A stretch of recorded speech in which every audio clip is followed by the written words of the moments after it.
So the question was about the chapter 3 and 9 algebra examples. And so kind of what I had suggested in the practice review set, or the midterm 2 practice math study guide that I had posted, was that these are really important to kind of study and understand the process for them. And so the first kind of step to solving any sort of equation that is kind of asking about algebra and trade is you always need to find kind of the normal equilibrium. And what I mean by normal equilibrium is the equilibrium, and let me scroll up here so we can kind of see that on a graph. So like the equilibrium before trade. So you always want to try to find the equilibrium before trade, which you can find just by setting the demand equation and the supply equation equal to one another. And so I go over that on the second slide. So basically that's kind of the first step to solving any of these problems, is set the demand and supply equation equal to one another. So then you can find the price as well as the quantity. And just kind of a good double check for that to make sure that you're kind of the price that you have is correct. I always suggest plugging it into both the demand and supply equation, mainly just because if the numbers don't match, you know that you need to go back and review, because basically something is not right in one of the equations. So kind of usually the first step is going to be finding the normal price, or the domestic equilibrium, quantity and price. Then what you're going to do is you usually want to find consumer surplus. And so this is consumer surplus before there is a world price. So this is just the domestic market equilibrium. And so to find consumer surplus, you just need the base, which is the quantity, and then the height, which is the price. And so from there, you kind of just need to follow the three pieces. So you need the equilibrium price, equilibrium quantity, and maximum price. And then I kind of go through how to find the maximum price here, where you basically plug in 0 for quantity to find the maximum price. And then you just plug those numbers in and then solve it. And so you'll do the same thing for producer surplus to find producer surplus before. And the process is basically exactly the same as consumer surplus, except you need the minimum price. And plug those numbers in, that'll give you the surplus. And so then where we kind of get into something new, or something that's specific to this chapter, is so if you are not necessarily trying to find deadweight loss, but if you are trying to find, so let me see, this was kind of review, world price. So this chapter specifically deals a lot with international trade, chapters 3 and 9. And so one of the first things where we get into something new is where we're asked about world price. So you could potentially be asked how to find world price, or what is the increase in surplus compared to the domestic scenario with the world price of, let's say, $40. And so what kind of you need to do to walk through that process is, it's actually pretty easy, because basically you're given the price. And so when you're given the price, you then just need to find the quantity demanded and quantity supplied by plugging the world price into the demand and supply equations. And then that'll give you the amount of imports, which then you can use to determine the new surplus, which you can actually do by basically just taking the original surplus and then adding on the gains from trade surplus. And the process is basically similar to how you do that. The big thing here is that when you're trying to determine the gains from trade, is that you need to remember that the gains from trade, kind of the equation, is going to be the 1/2 demanded quantity minus supplied quantity. So that's basically going to give you the imports times the old equilibrium price minus the new equilibrium price. And that'll tell you the exact amount of gains from trade. So the actual like dollar amount that you gained from kind of going into a world price scenario. And then the question could ask, what is the deadweight loss from a tariff? And so then to do that, all you have to do is actually add the tariff to the world price and then just kind of resolve the equation.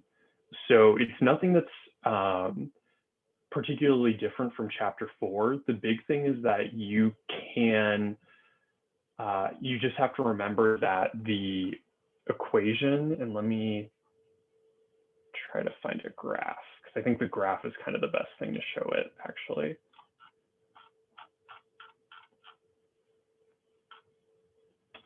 So like, the thing you have to remember about the algebra piece is that you're trying to find this triangle in the gains from trade. Because remember, originally, in the original equation for demand and supply without trade, this is the total surplus. So A, B, and C is the total surplus. But then the gains from trade, because the world price is lower than the domestic price, this is going to be the additional gain from trade. So this is kind of going to be that additional surplus that you need to remember to calculate and remember to include in your calculations when you're thinking about the gains from gains in surplus that happen due to imports.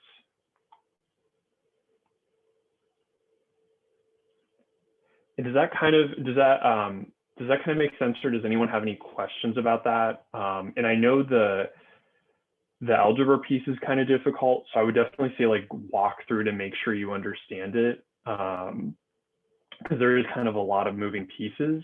It's not particularly more difficult than what we were doing in chapter 4 and kind of 5 and 6 with demand and supply equations. The big difference here is you just have to remember that the world price, and just to kind of go back to the graph, the world price is going to be lower than the domestic price. So you kind of have this weird chunk here that you need to remember to calculate. And that calculation is really important because when there are tariffs, the deadweight loss is going to be these two separate triangles and not just one single triangle off to the side.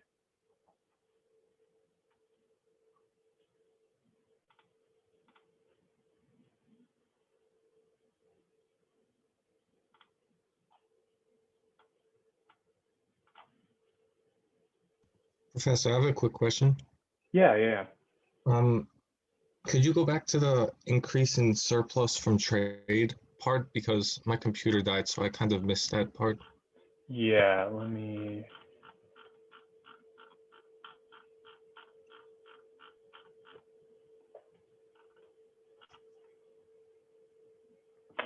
Was it this section? Yeah, it's like where you said find the quantity demanded and quantity supplied. Okay, yeah. So basically, what you're trying to do with this section is you're basically finding that new triangle that is the amount of imports. And so basically what you want to do to find that is you're going to take the demanded quantity minus the supplied quantity and then multiply that by the old equilibrium price and then subtract the new equilibrium price. And so that's basically going to give you the gains from trade. So basically what a country has gained from opening up to trade compared to not opening up to trade. Okay, thank you very much. Yeah.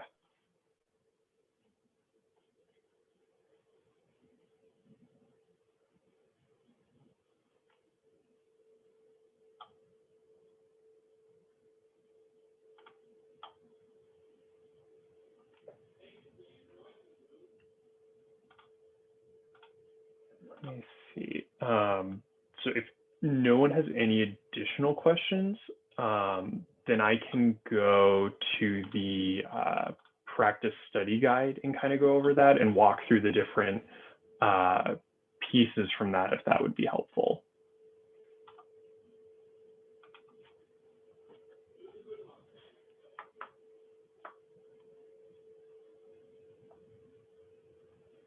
Okay, so let me pull that up then, and I will start walking through that.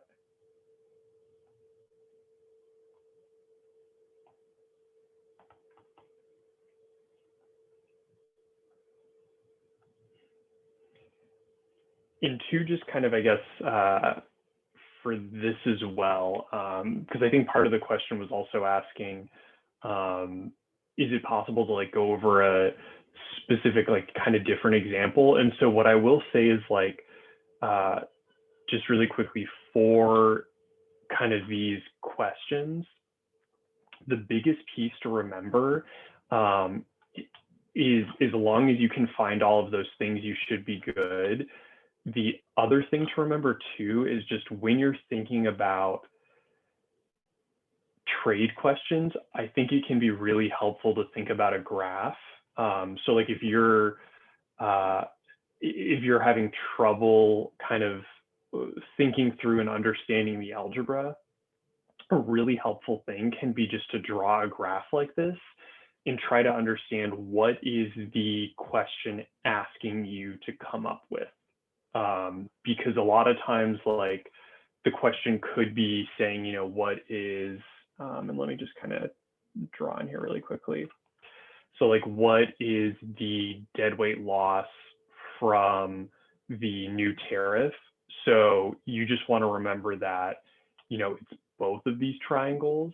And when you're thinking about that, you can remember that you need multiple pieces of information to figure that out, which I kind of go over a little bit, actually go over in the algebra problem below.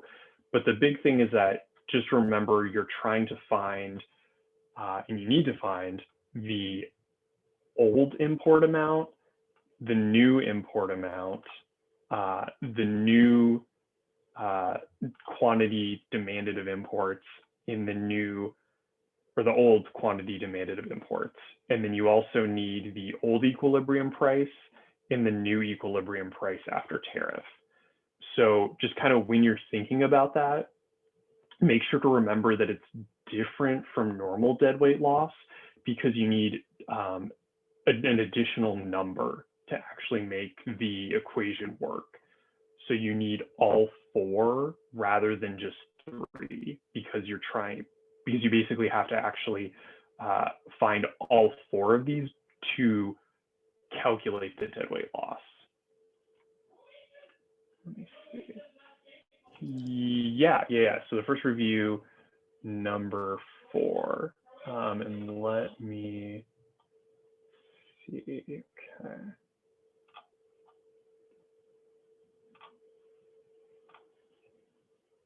And let me clear the annotations too. Clear. Okay.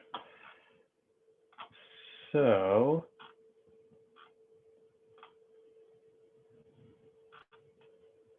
and let me just open both of them. Okay. And so it wasn't this one, it was the other exam. This one?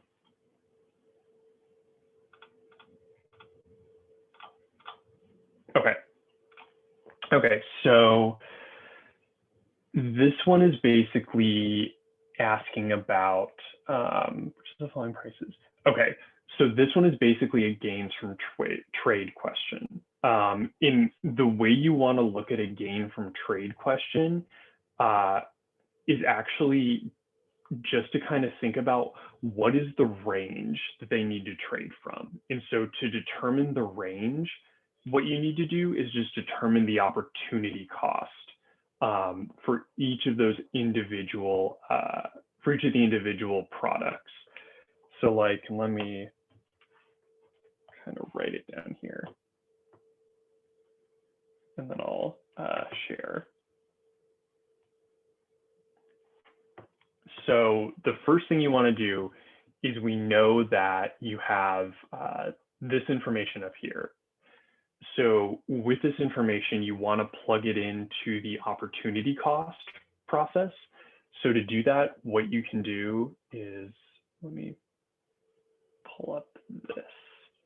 I'm going to actually share both of them so we can kind of see both of the steps. So this, okay.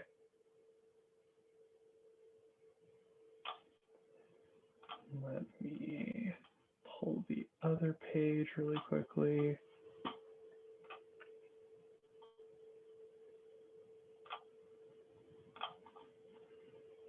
And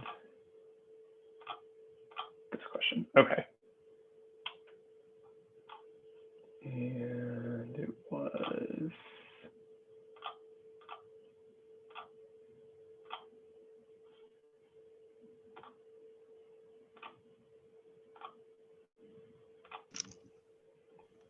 there we go, okay. So what you want to do is basically draw a new table that's going to give you these two pieces of information. So for this one, what we're going to want to do, and let me pull out pen. So we'll basically say, you know, we have Brazil, so B for Brazil, and then I'll put the C up here. Actually, yeah, okay. So draw lines, and then basically what we want to do from here is just follow the exact same process that's listed here. So we can see that we first want to, so if we're doing Brazil first, we're going to want to take 10 over 12 and 12 over 10. And so those will be the opportunity costs for Brazil. And then we'll also want to do it for Chile. So for Chile, we're just going to do the same thing. And we're going to take the 12 over 20 and the 20 over 12. And so really for terms of trade, what we're looking for,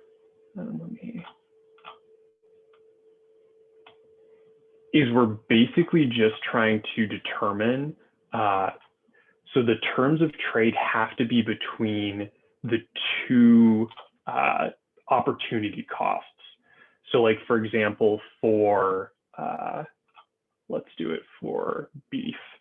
So for beef, it basically has to be between 20 over 12 and 12 over 10. And then for wheat, it has to be 12 over 20 or 10 over 12. And so what you want to do with that process is just really think, so if they're saying 6 bushels of wheat for 3 pounds of beef, so then you just want to take that, and let me get the pen again. So you can take 6 over 3, and then just compare that to the opportunity costs for both countries. And if that's between the opportunity costs for both countries, then that will be the terms of trade that they will agree with, and that they will actually trade for that. But if it's greater than or less than the amount between this, then they're not going to make that trade. So for example, I think the answer for this one is B, without like really doing the math, but let me just make sure. Yeah, okay. Yeah, so the answer for this one is B. And so basically they're going to trade 6 bushels of wheat for 4 pounds of beef.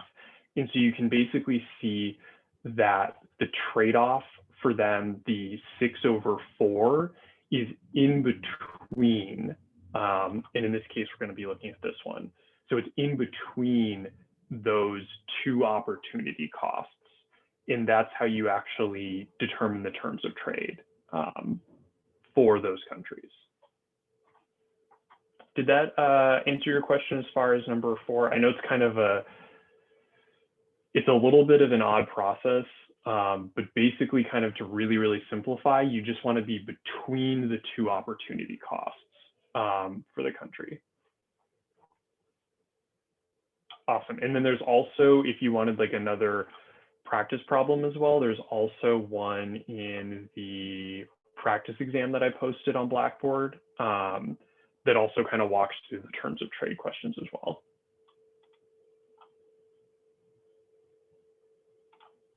I have a question, Professor. Yeah. I just wanted to confirm, when you're comparing the 6/4, you're comparing it to the side of pounds of beef on the right side, correct? Yes.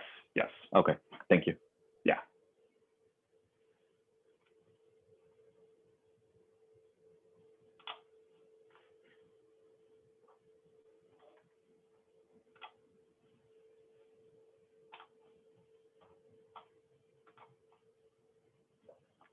Yeah, and kind of, so like a way, just to kind of continue on that like same terms of trade process. So what I really like to do when I'm presented with a question like that is to create a little table like this. And since you're actually taking the exam on a computer, if you want to build a table like this in Excel, where you can basically have the formulas ready to go. So when you are taking the exam, like you can just plug in these numbers and all of these will self-generate.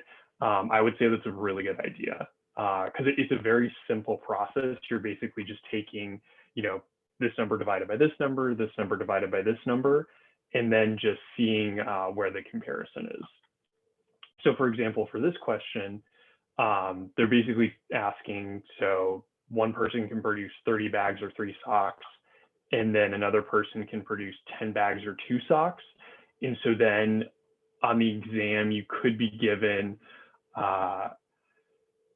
different comparisons. And so, are William and James willing to trade 1 sock for 20 bags?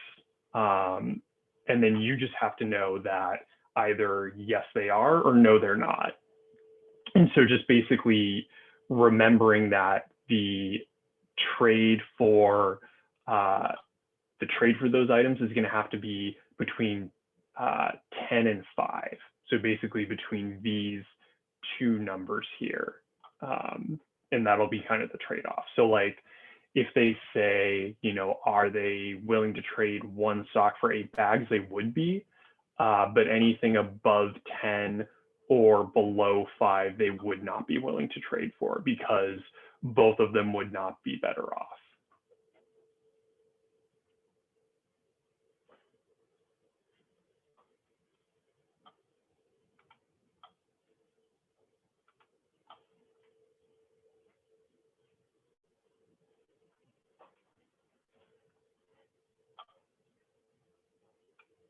And if anyone has any other questions, feel free to let me know. Otherwise, I'll go over number 3 because number 3 actually was not something that we went over in class. So it's a little bit different. It's very similar to a tax question, but I did not go over this specific type of question in class. So definitely want to make sure that everyone understands that.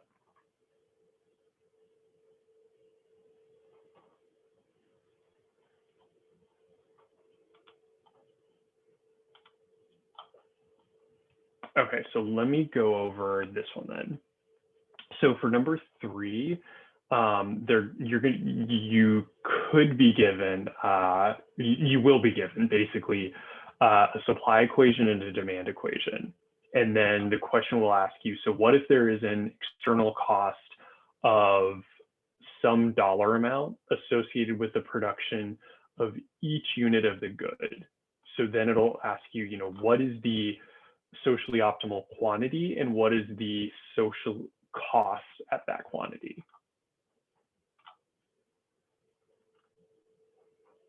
Yeah, so we're on the practice study guide midterm 2 and question number 3.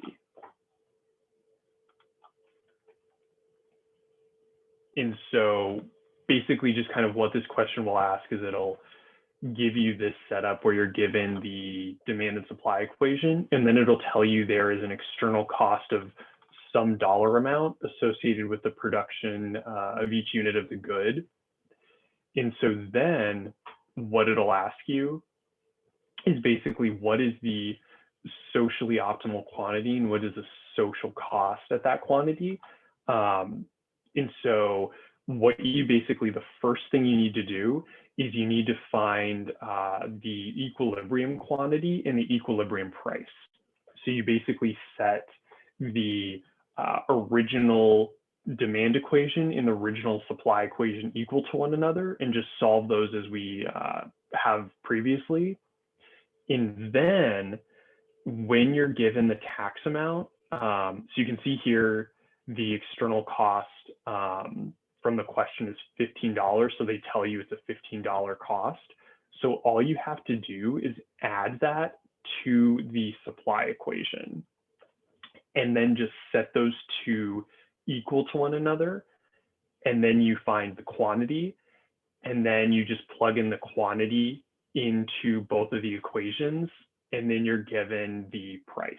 And so then the answer to the question is just going to be that quantity in that price.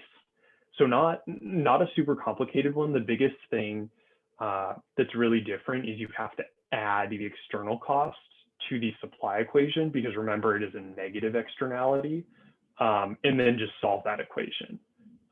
And kind of as a double check, plug it in. I always say plug it into both just to kind of make sure that you previously solved it correctly. Yeah, so that's actually a really good question. So you technically don't need to find the original equilibrium. The one thing I'll say though is that some of the questions on the exam could ask you to compare the original equilibrium price to the new equilibrium price. So you might not need to do that for all of them, but just make sure to read the question because if it asks you for a comparison, what it's asking you to compare is the old equilibrium to the new equilibrium. So basically for this, you would say that the quantity decreased by 1 and the price increased by 10. So that would be the reason why you would want to do the original equilibrium. Yeah, but yeah, definitely like if the question was only asking for the socially optimal quantity and social cost of the quantity, you definitely would not need to find the original equilibrium. So yeah, that's a really good point, and especially to save time on the exam, that's a good idea. Yeah, and so another question was, if it's a positive externality, then you would add it to demand. So like if they said the external benefit was $15 per unit, then you would add it to the demand equation. But you will not have anything on this particular type of setup on positive externality. Yeah, so for the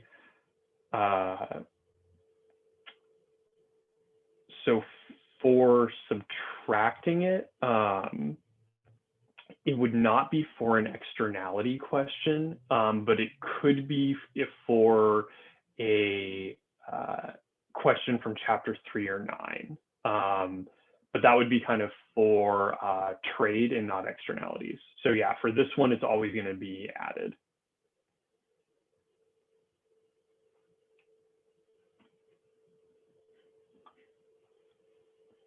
Yeah, and definitely let me know if anyone has any other questions on this one, because I can guarantee a question very, very similar to this will be on the exam. I have a question. So I came late because I had a class before this, but can you just say what the format of this is? Like, are we just going through this, like, have you just been going through the study guide this for like the past 30 minutes? Or like, have people just been asking questions? Because I'm just like a little confused. Yeah, so basically combination of both. So if people have questions, I will answer the questions. But if no one has any questions, then I will go over the study guide in more detail. Okay, got it. Yeah, so yeah, if you have any questions, feel free to let me know and we can go over those as well. Yes, I do have a few questions. So on you already have it pulled up, the practice midterm 2. The answer is not there. The answer was C yeah, the answer was C, but it doesn't really give you what it is. So For I wasn't sure. question No, for 4? number 1. For number Oh, 1. for number 1. Yeah, it just says bushel of wheat. So Oh. there's not really the answer there. Yeah, okay, let me see. Following, and let me see, does the answer key just give you B2? Yeah. Or No, C, yeah, okay. And that's the correct answer. So that's why I wasn't sure like if there was like something weird here. Yeah, so let me see, what's that asking you for? Brazil's opportunity cost of producing 1 pound of beef. Okay. Yeah, so for this one, what they're just asking you to do is basically do, let me write it. So they're asking you for opportunity cost of producing 1 pound of beef. Wouldn't it just Which, be 12/10? yeah, exactly. Okay. Yeah, I figured I was right, but it was just kind of like a weird like answer key. So yeah. Yeah, did you notice any other ones that were kind of funky on that? I didn't I thought there was one, but number 5, I feel like it's kind of a trick question. Yeah, let me For number 5, I thought there was 2 answers, but then like I went to tutoring and they kind of cleared it up for me. Yeah, that one is that question is very intentionally Tricky. worded to be confusing. Yeah.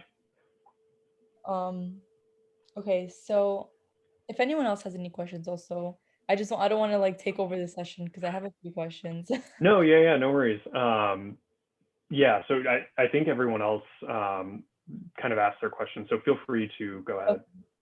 So I have a question for number 16 on this same test. Yes.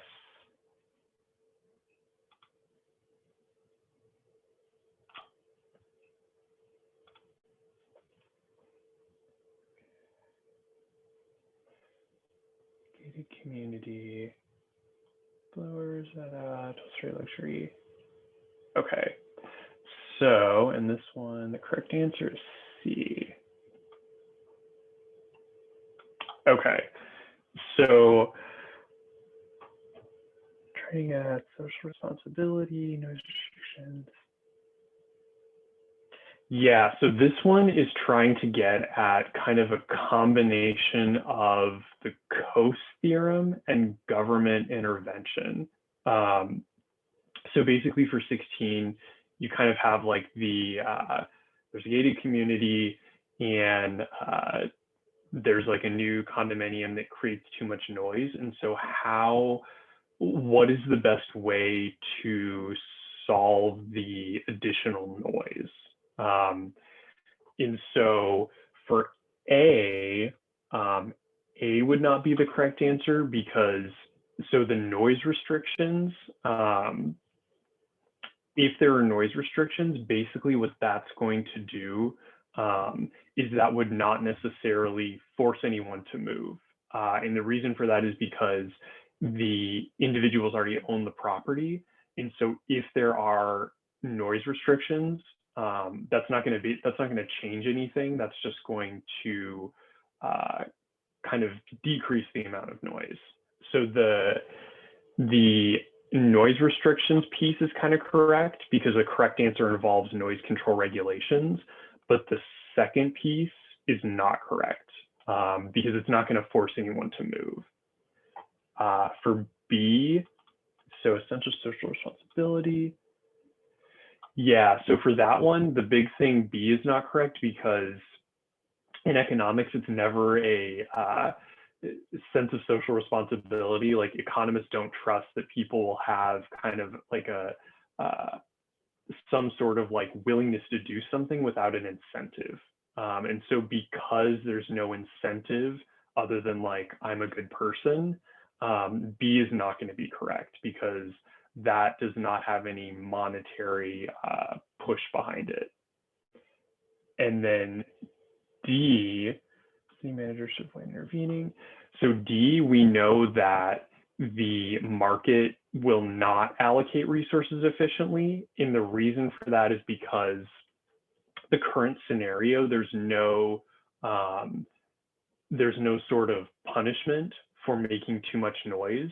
And so because of that, the Coase theorem won't work because there's unclear ownership rights, because at this point, we don't know if the individuals in the gated community or the individuals in the condominium, if they have a right to create noise or if they have a right to silence. So that's why noise control regulations would be effective and would be correct, because that's the policy that is going to control the noise through some sort of like penalty system. And that's why we know once that's enacted that the leaf blowers used by the maintenance workers at the condominium, that they're going to have to decrease the noise or otherwise they'll be fined or something. So that's why C is correct for that one. Okay. It's like, does that kind of make a little more sense? I mean, yeah, I figured it was C or D, but I was just kind of confused on like why. Yeah, the biggest thing for D, so remember when there are no clear, like the question doesn't tell you who has the right to what, that the market cannot allocate resources efficiently. Because if there's no clear, if someone doesn't have a right to either make noise or not make noise, then the market's going to fail to allocate resources efficiently.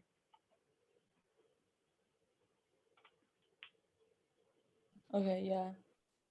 So you mentioned the Coase theorem, and for number 19, like why wouldn't it be the Coase theorem? Like why is A wrong? Like I Okay. thought it was A. Yeah, so let me take a look at that one. Gardening club.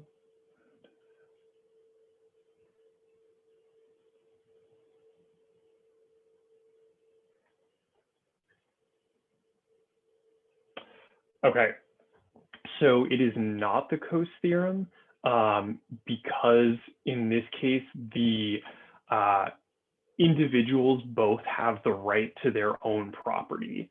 And it's also not the Coase theorem. So because Maudlin gets like a positive benefit from the beautiful flowers. So basically she has a positive externality from well-manicured lawns with beautiful flowers. So if her neighbor doesn't have a well-manicured lawn with beautiful flowers, she's not getting that positive externality. So basically it's actually in her self-interest to basically like mow the lawn for Annette. So that's why C is correct, because there would normally be a positive externality because Maudlin is benefiting from a well-manicured lawn with beautiful flowers, but because Annette doesn't take care of her lawn, that's a negative externality to Maudlin. And so Maudlin can basically solve that by maintaining Annette's lawn for her. Isn't that the Coase theorem in general, like fixing the problem, like without transaction costs and stuff like that? Exactly. Yeah. So like why, like I still don't really understand like why it's not that, because there's no like transaction cost here or like anything, and they're like fixing the problem. But the thing with this one is there's not a clear right. So like Maudlin doesn't have a right to uh, her neighbors having well manicured lawns. Hmm. So that's why it's not Coase theorem, because Coase theorem would have to say Maudlin has a right to all of her neighbors having well manicured lawns. But because Annette owns the property next to her, and Annette actually owns like the entire property, Maudlin cannot force Annette to do like maintain her property. Because Annette owns it. So Coase theorem like has to have like the right aspect of it. Yeah, very clear property rights. So like there has to be like there has to be like a city ordinance where you have to keep your lawn or like flowers a certain way. That could be potentially a Coase theorem example, but unless there's like very clear specifications about what you have to do, then it would not fit the Coase theorem. Okay. Okay, yeah, thanks.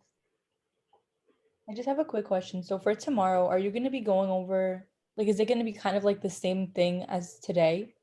Yeah, it is. And actually, I'm going to be sending out an email because unfortunately I have something else that I cannot do tomorrow, but I can still do Saturday. But yeah, so Saturday will basically be exactly the same setup where, I'll be going over questions that anyone has. Okay. Yeah. Did you have any other questions? Because there's one in the chat that I can go over, but if you have another question, I can definitely answer that before I move on to Yeah, the chat. I saw the one in the chat. So I do have more questions, but like I don't want to like take over. So No, yeah, if you want to do maybe one more and then I can move on to the chat and then come back to some more questions that you have. yeah, so yeah, we can do that. That's fine. So just number 20 is the next one. Yeah. Okay. And so is this one kind of, let me see, apartment building, co-op, quiet hours, 300 benefit. Okay. The correct answer to this one is B, Coase theorem. Okay, yeah, so this one is an example of the Coase theorem because there is clear guidelines. So like the highlighted piece right there, that makes this question applicable to the Coase theorem because basically the co-op agreement states that residents have a right to quiet hours from 2 a.m. to 6 a.m. So because of that, if you are if you're making a lot of noise, you have a right to quiet hours between that period of time. So in this specific one, so we're saying Peter's neighbor Thomas, $300 benefit, 200 cost on Peter. Coase theorem would say efficient solution for Thomas would be that he would pay Peter. Okay, so yeah, this one, it's kind of a little weird because even though there is a right to quiet hours, because Peter because Peter gets a $300 benefit from having friends over on Thursday night to party, if he pays Peter more than his cost, then that's going to benefit Peter because basically by Thomas paying Peter more than $200 but less than 300, that difference between 300 and 200, that's going to be Thomas's benefit from having parties on Thursday night. Okay, so I get that aspect, but like the only thing I'm a little confused about is doesn't like the Coase theorem not involve like transaction or like money? So that's a really good point. So the Coase theorem is basically saying that there can be no transaction costs. And so a transaction cost would be like for Thomas and Peter to come to an agreement, they have to pay $50 to someone else to basically mediate that agreement. So that would be an example of a transaction cost. Okay, so like the 200 and like, or the two between 200 and 300 is not the transaction cost. It's just like them settling it privately. Exactly. Okay. Yeah. Yeah. Okay, yeah, that makes sense. Thank you. Yeah.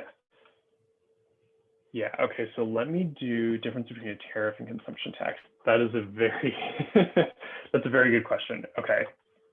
So the big difference between a tariff is only on imported goods.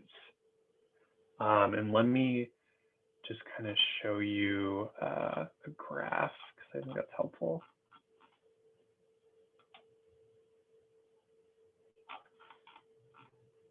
Okay, so tariffs are only taxes on this, on the, and let me highlight that too. So this, the tariff only applies to the imported goods, whereas a consumption tax is like a sales tax. So that's a tax on every good. So that's a tax on imports and domestically produced goods. So that would be, let me do a different color. That would be all of these goods.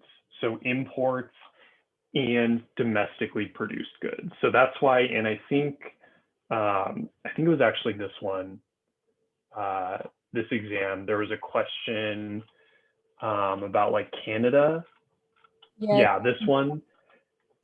And they were talking about a consumption tax. So consumption taxes are basically on all of the goods, not just on imports. And that's why the tax amount is a little different, because there's only one triangle of deadweight loss rather than the like kind of two triangles that we normally see, because the tax is actually on all of the goods, not just on imports.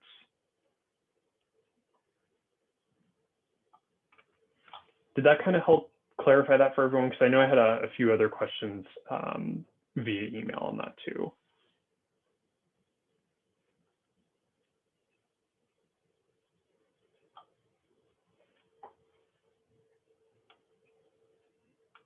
Awesome. Okay. Yeah, and so the Coase theorem. Yeah. So basically what the Coase theorem is it's the idea that if there is some sort of private ownership or clear ownership rights, that individuals can bargain with one another to solve a problem. And the biggest thing, which someone already mentioned, was the idea of transaction costs, and that's really, really important. So basically what happens with transaction costs is that if there are transaction costs, so like for example, if I am, if my upstairs neighbor is making a lot of noise and I don't have a clear right to quiet, or if I have to work some sort of deal out with him, if I have to go to like a lawyer and pay the lawyer, that is a transaction cost.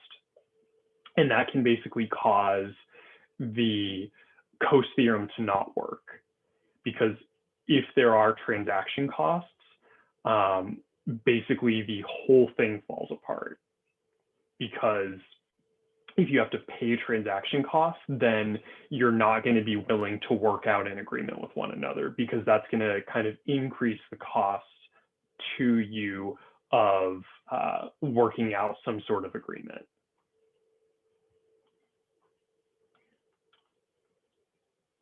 And does that kind of help a little bit with the Coase theorem? I know it is kind of like a vague concept,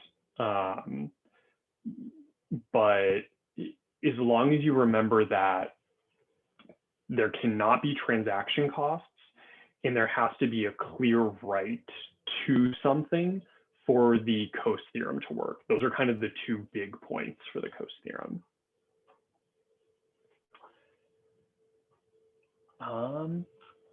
No, I did not go over 2 on this one. So yeah, I definitely can go over 2.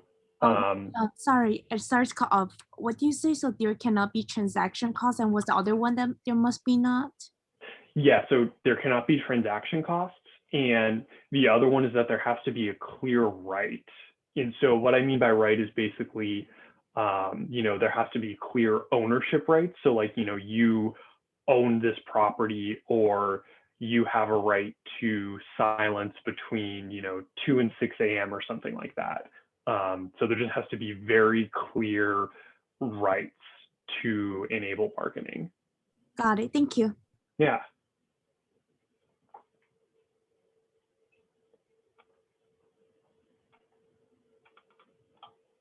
Yeah, and just to clarify, so like for external forces, when you're talking about that, is there like a specific thing you had in mind for that?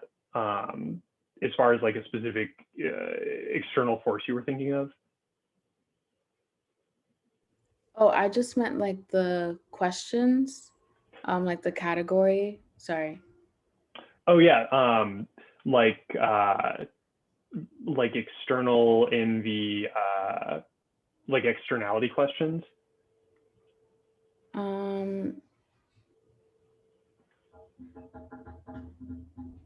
Sorry. Yeah. Sorry. Yeah. Yeah, no worries.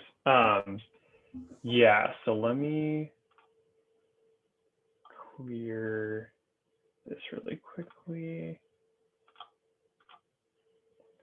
Yeah, so like and let me pull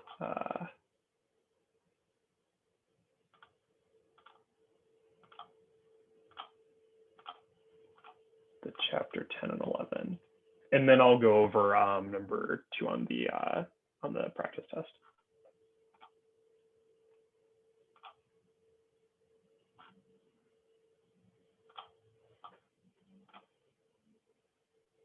So for externalities, kind of the biggest thing we want to remember is that externalities are something that is basically occurring to individuals that are not in that market. So like, for example, when we were talking in the lecture, I talked about individuals who are not beekeepers benefiting from bees pollinating their flowers. And then for like a negative example, the pollution generated by cars. So like if you don't own a car, you're still negatively impacted by like global warming and the pollution that cars generate. And so for externalities, when we're kind of thinking about a negative externality, we need to remember that it's always operating on the supply curve, and that it's basically moving the supply curve. So like from this original point to this point up here. So basically it's shifting the supply curve along its entire quantity, basically along the entire curve. So it moves it up by the amount of the external cost. And so what that does is basically increases the market equilibrium quantity and price in the market. Whereas for a positive externality, it's basically the exact opposite, but it's operating on the demand curve. So we're moving kind of from a point like that to shifting the demand curve up. And so because of that, that's increasing the quantity in the market and also increasing the price. But for a positive externality, what the government usually wants to do is subsidize this increase in price because they want to encourage individuals to consume more while paying the lower price. So they'll basically offer some sort of subsidy to encourage increased quantity consumed so individuals don't have to pay that increase in price.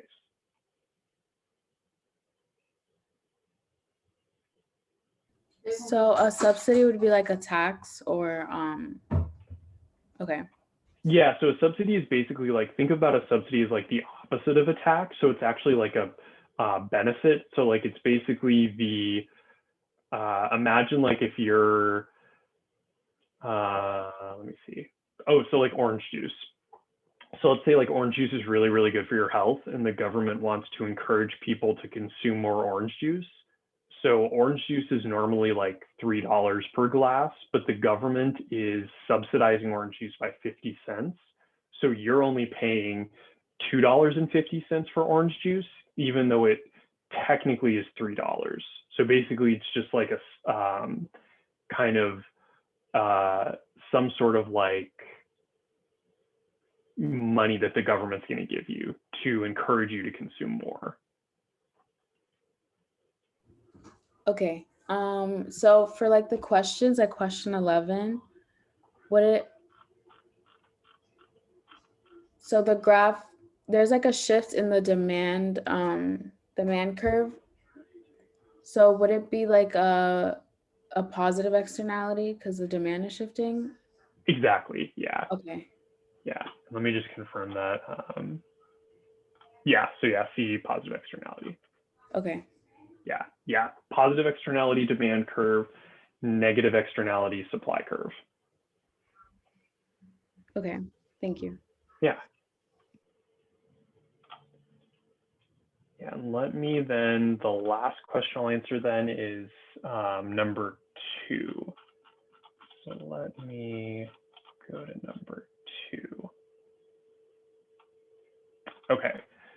So assume that the countries can switch between the two goods at a constant rate. Wait, not So, that number 2, the one on the study guide. oh, okay, yeah. Thank you for Did you clarifying. already do that one? See, I did not actually do this one. Okay. Yeah, so that one. Okay, perfect. So this one basically, so we're given, and I'm gonna kind of highlight out first just so it's clear. But on an exam, you would be given the top piece. So like you would be given the piece right here.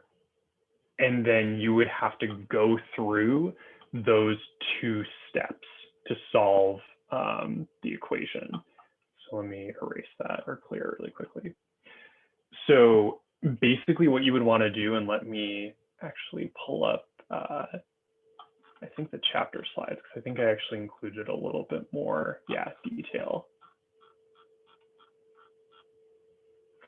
So the first thing you'll want to do is you'll want to equalize the both of these in terms of the other one.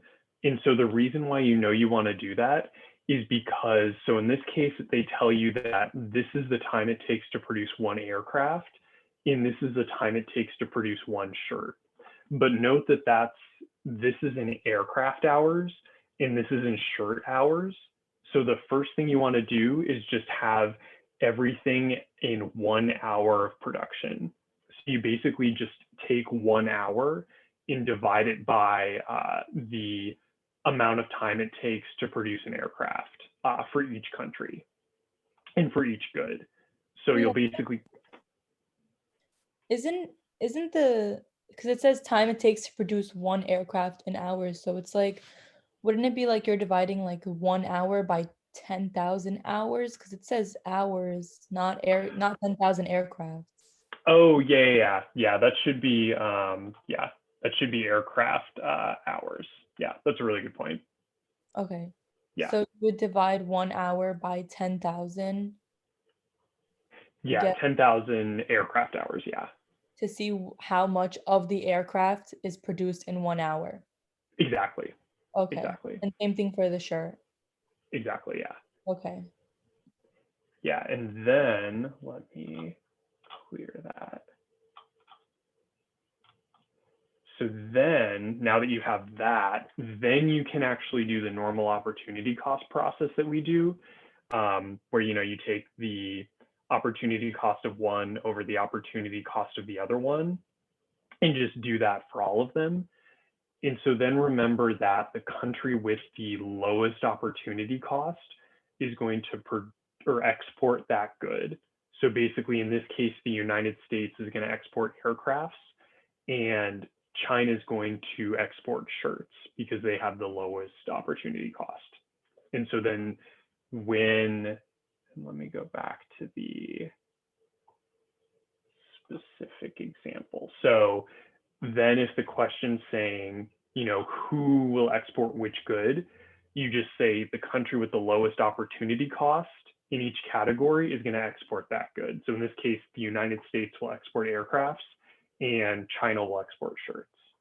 Okay, yeah. I was just confused about the original decimal, like how to get it, but now I understand. So thank you. Yeah. And this process is not going to be true for like ones where they give you the output produced in 1 hour. This one, you just kind of have to take an additional step because they give you the total time it takes to produce one aircraft, but it's not the output produced in 1 hour. So just important to remember that like the additional step you have to do for this one is not true of all the other ones. Okay, yeah. It's only if they give you like basically just the time it takes to produce like one of something and it gives you a bunch of hours. Okay, so Exactly. you need to find like the unit of like always the unit of something. Yeah. And I can definitely say the question on the exam will be very, very, very similar to this. So just kind of heads up that this question will look very similar. The numbers might change and the countries might change and the things produced might change, but the process is going to be exactly the same. So sorry, I just want to make sure. So when you mean similar, so it'll always be like the 1 hour. So we don't have to do that extra step where you had to take in consideration the time, right? no, so for this one specifically, so there will be a question that's almost exactly like this question, and you will have to do this step. So you'll basically do this step, then this step, and then that'll let you see which country is going to export which good. Which is just to find the opportunity cost for each of the item, right? Exactly, yeah. Okay. Then what is that 1 hour thing that we did before? That is different, right? Yeah, so like in this one, for example. No, because I just saw a different slide that you show where there's like 1 hour in the fraction. Oh, so yeah, this the top one, yeah. This is actually this. So let me pull them so you can see them side by side.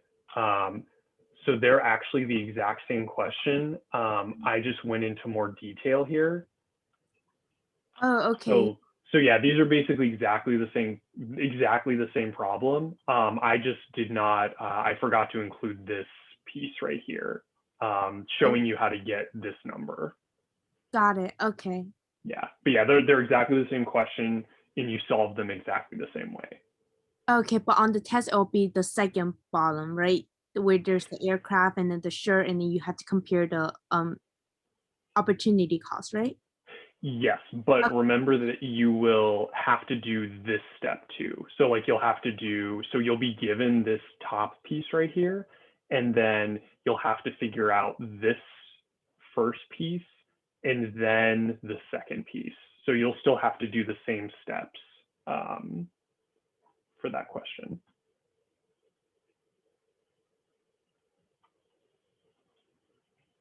If that helps at all. Oh, okay, I get what you mean now. So you had to divide by the time in order to get the amount that you produce each hour. But you just kind of skip that in the one that you show us. Okay, yeah, I got it now. Thank you. Yeah, no, I'm definitely over time. I apologize for going over time. So I will, let me see. Yeah, no worries. And so I'm going to send out an email too, that just letting everyone know that tomorrow I will not be able to do it just because something came up, but I will be doing it on Saturday too, at the time that I already announced, and I'll also post this. And if you have any questions, please feel free to email me. I'm super responsive. And yeah, good luck on the exam. And yeah, if I don't see you on Friday, have a